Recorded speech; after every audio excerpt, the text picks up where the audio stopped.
it feels like all those issues are colliding, and they are colliding because of these mega trends that we're seeing around the demographics that are being projected around youth.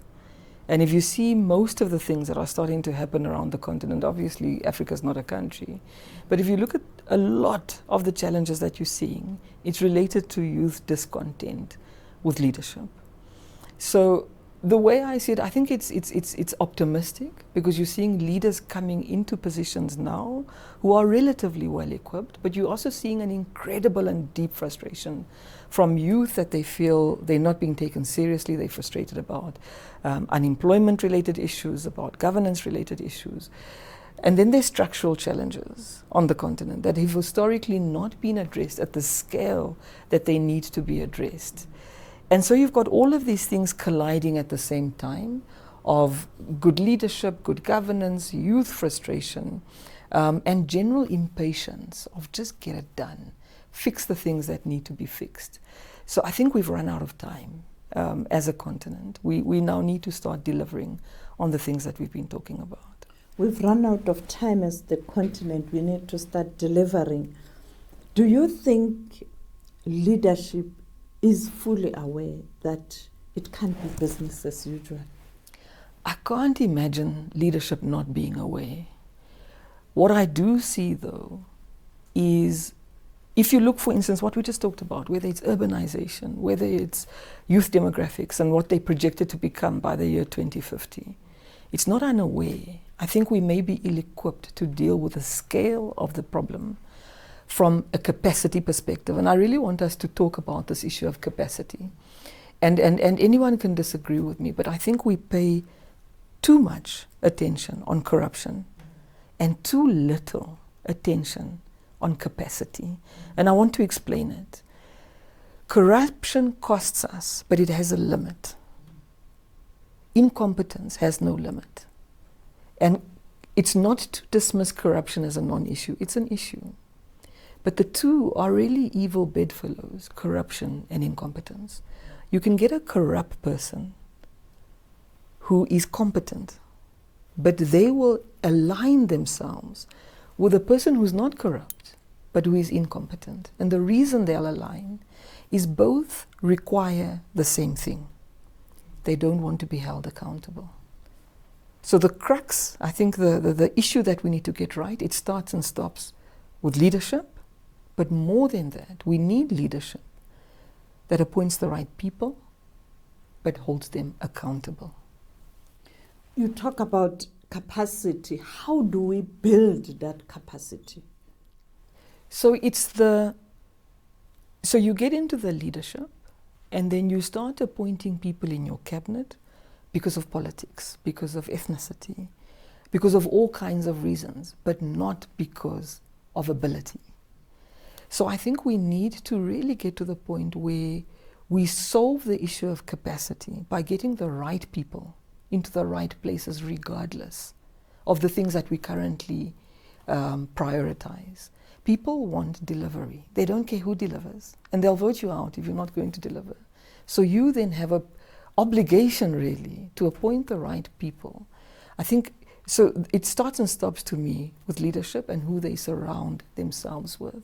You can be a great leader, but if you surround yourself with a cabinet that you can't hold accountable because of politics, you're not measuring results, you're not clearly defining what your priorities are, and you're not holding people accountable, then you can't talk about capacity.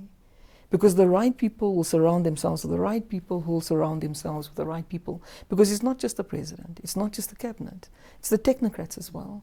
It's the people beneath the technocrats. And I think we really need to start talking very clearly and honestly with one another as Africans about public sector reform. The public sector has a talent problem. And we need to start shifting talent into our public sector. And it's not to say the people currently in public sector aren't good at what they do. I think there's incredible people in the public sector. But we need more of them. Most of our talent resides in the private sector. But when you look at countries like Namibia, South Africa is also a good example. You've got two economies. You've got one economy, a first economy that does incredibly well, and a second economy where the majority of your people live, who aren't doing very well. And most of your talent services the first economy. We need more of that talent to come into the public sector, because the public sector is the one that solves your most complex challenges. So if I need brain surgery, I want the best brain surgeon.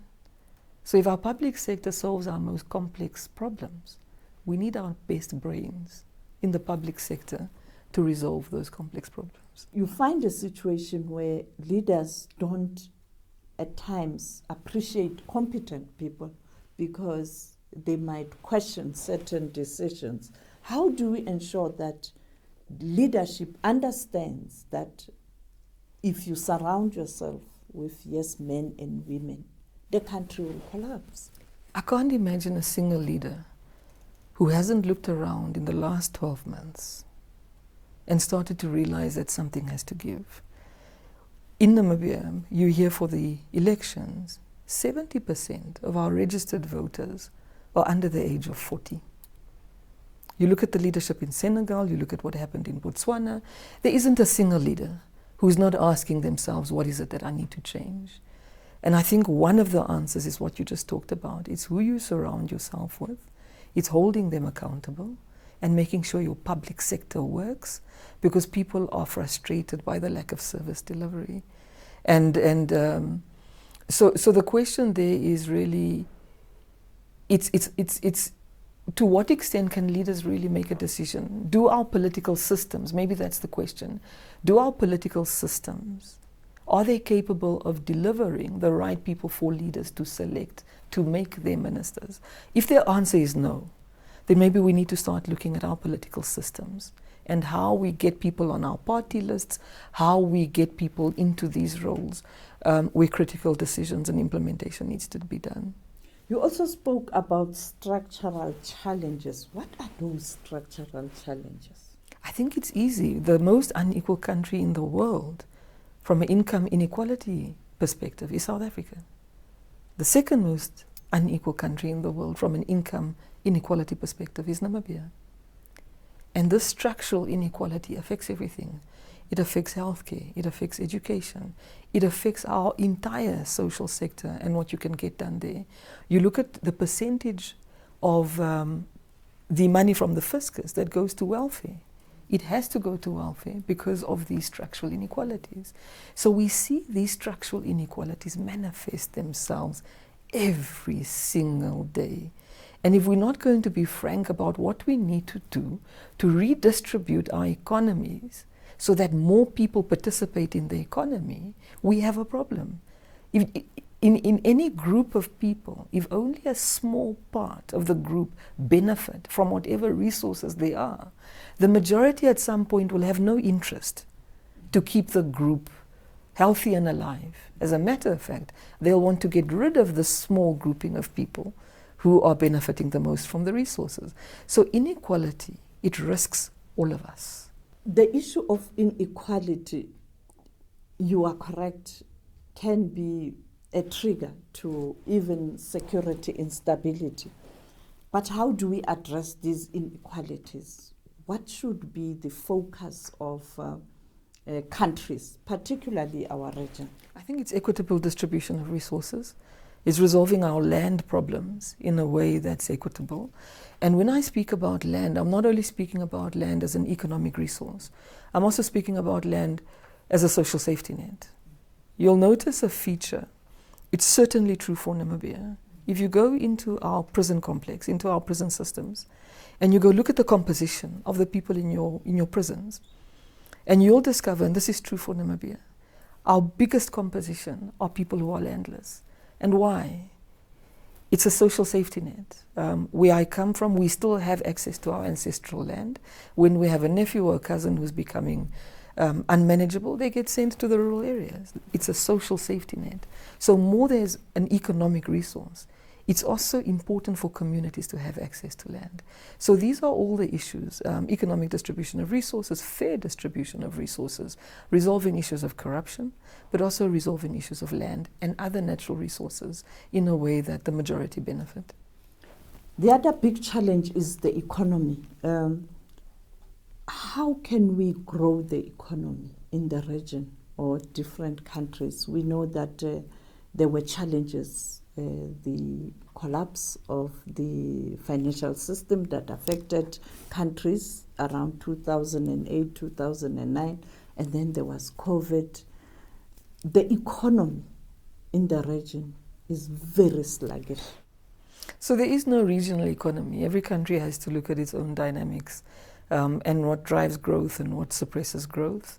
And South Africa has a big influence on what happens in the region. You can see how uncomfortable issues around SACU are becoming. But every country has to look at itself. You look at a country like Namibia, it's a structurally large country. We're 825,000 square kilometers with only 3 million people. We're the second with the second most sparsely populated country in the world, second only to Mongolia. So you can imagine how expensive just building infrastructure is for such a large country with so few people. But the few people also means we can't present a market for our products. So what we need to do is start looking at our ability to export to other countries. So we really need to look at our labor force. We also need to ask ourselves, do we want to grow our economy through manufacturing? The answer for Namibia may be no. The answer may be services for a country like Namibia, for a country like Botswana. We are, and I think we've done a good job as a country in terms of diversification, but we are still quite reliant on diamonds. We're being projected to become oil producing in the next 5 years, and you don't want to move from a reliance on diamonds to a reliance on oil and gas. So I think Namibia discovering oil is an incredible opportunity for us to resolve our structural inequalities, because what we say is that a rising tide lifts all boats, but it's not true when you have structural inequality the way that we have. What it will do is that those who are rich will become richer, and inflation will make those who are poor poorer. So we have an opportunity when our fiscus now starts to see the proceeds of oil and gas coming to really channel money to our social sector in a way where we can plug some holes on our structural inequalities that we otherwise wouldn't have had access to the resources to do. So every country has to look at its own fundamentals, its labor force, how its real economy operates, and make hard decisions about how do we make our economy work for everybody? How do we increase, how do we create more jobs? But not just how do we create more jobs, how do we put more money into more people's pockets? And the two are linked. Namibia, we've been independent for 34 years, and for a good 25 years, we saw positive economic growth rates consistently, but it didn't correlate with an increase in employment statistics. So it can't be jobless growth.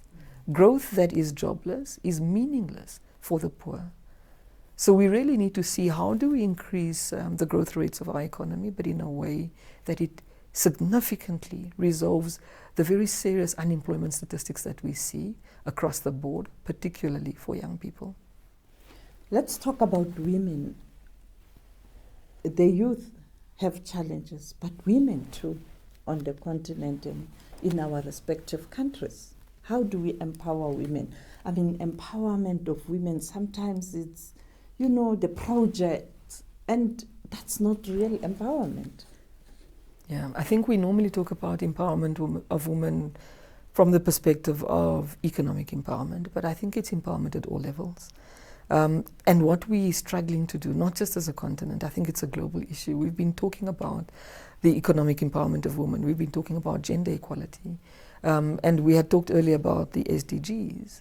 So the midterm review of the UN SDGs, when it looked at gender equality, it was one of the SDGs where in some countries, not only had it stagnated, it had also started to backtrack. So there seems to be a backlash against the gains that have been achieved on gender equality. And those gains weren't fantastic, but there is a backlash. So I think with the empowerment of women, we need to get back to the basics. What is it that is preventing it? And it's changing mindsets. It's really getting societies that believe that women are equal. And when I talk about women are equal, I'm not talking from a 50-50 perspective. I cook tonight, you must cook tomorrow. I mopped the floor today, you must come and mop tomorrow. That's not the equality that I'm talking about, but just a basic respect for one another as human beings. I think we need to create mindsets that understand that women are not objects that are owned. If she does something to you, you have the right to kill her or to assault her or to deny her access to resources, because that's how you treat an object. I think we need to really, as people who've been oppressed, understand that a lot around gender equality, it comes to, we don't like the word patriarchy anymore, but it is that.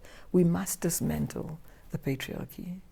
Why are we having resistance in terms of supporting women to occupy these important positions? I can't speak for other countries, but I have been watching carefully the elections in this country. We've got 2 female candidates, and one of the female candidates is very strong and has a high likelihood of winning the election. And when I look at the run-up to the campaign, what you normally see with a female candidate who's strong is really gendered insults and a lot of misogyny that is verbalized and thrown at this candidate, which wasn't the case in Namibia. In a way that you could see there's a lot of misogyny. Even internally, there was a lot of acceptance of a female candidate. And I want to posit 2 possible reasons for that. The first right now is that Namibia is the most gender equal country in Africa. It used to be Rwanda, it's Namibia now. We've got 50% female representation in parliament, 40% in our cabinet. And I think the idea of women being leaders in Namibia has fundamentally been accepted. And that's important. The second important thing is that as much as we see a strong female candidate in the elections, I don't believe she became a presidential candidate because she's female. She became a female presidential candidate because she was the strongest contender. She was stronger than her male counterparts. So being a woman isn't a good enough reason of why you should be a leader. A leader to me is gender neutral. There are qualities and attributes that you need to have to convince people to believe that you are the right leader. And I think that's what we enjoyed. I don't think we can force even women. I don't like this argument that, yes, but women don't support women. Well, men don't support each other either. The most political contestation that I've seen is men between men. I don't think ever somebody can convince me I must support a female candidate purely because she's female. She must have strong leadership qualities. And I think that's what we saw here. We saw a female candidate who was also the strongest leader amongst those who were positioning themselves as leaders. So I'm not convinced that we are obliged to support anybody because of gender. What I'm convinced is that nobody should be denied the opportunity to become a leader because of their gender. The elections in Namibia, the build-up, we saw the campaigns, and as you pointed out, how parties took a decision to put forward different candidates. But what transpired in the last 24 hours becomes problematic when you know Namibia. What's your view? What went wrong or what must be done? I think Namibia, we are generally known as a country that is calm, that is stable, and we have relative competence in how we handle our affairs. In the last 24 hours, I don't think we're not clear yet how material the problems are and whether they are material enough to affect the outcome of the election. So let me leave that there. Materiality is important, but what none of us can deny is something went wrong from the ability of the election body to manage the elections in a way that really people felt you are in charge and in control of these processes. And I really want to take it back to our conversation on competence and capacity. Whatever happened in the last 24 hours, and we're not sure what it was, I don't believe it was sabotage. I do believe it was capacity issues. And those capacity issues have helped nobody who's contesting. It's bad for the opposition, it's bad for the ruling party. Because whoever wins, you don't want a contested win. That has to go to the judiciary has to make a decision, and the judiciary's decisions on elections, we always, by the way, in Namibia, we always contest electoral outcomes. It always goes to court. The last 4 election cycles have all gone to court. And the court always comes back with the same thing. Yes, there was a few challenges here and there, but was it material enough to change the outcome of this election? I'm confident, I'm sure it will go to the judiciary. And I'm quite sure whatever happened in the 24 hours, what the judiciary will apply its mind to is, was it material? But the question we need to ask ourselves, was it a capacity issue? Was it a people problem, or was it a process problem? And if it was a people problem and a lack of capacity, a lack of project management skills, incompetence, the next question we'll ask ourselves, who's going to be held accountable? When we look at leadership, how must leadership behave when you are battling with this issue? As you pointed out, that you need to answer certain questions as the Electoral Commission or the country in general. How do you handle the tension? What you want to see from leaders, particularly young leaders, is political maturity. Because young leaders are saying, trust us with your votes. We want to be able to take the country. Leading a country is not easy. I've seen it firsthand, that it's tough. And you need people of temperament who understand what's at stake. Because if the political leadership, whether it's opposition or ruling party, start to stand up and are screaming at each other, you're really saying to your supporters, it's okay for you to do that as well. So this is where you start to see who has political talent and who doesn't, who has the temperament to run a country during tense and tough times, because it doesn't appear as if it's an issue of rigging. I understand that in the strongholds of the ruling party, there were ballot shortages. People were turned around. Long queues of people in the strongholds of the ruling party were turned around. So what I assume is that the ruling party is as angry as everybody else about the shortage of ballots and how long people had to stand in queues. So it doesn't seem to be an issue of rigging. It seems to be an issue where the Electoral Commission needs to communicate clearly to everybody what went wrong. Did it affect people's constitutional rights to cast their votes? Was it material enough to affect the outcome?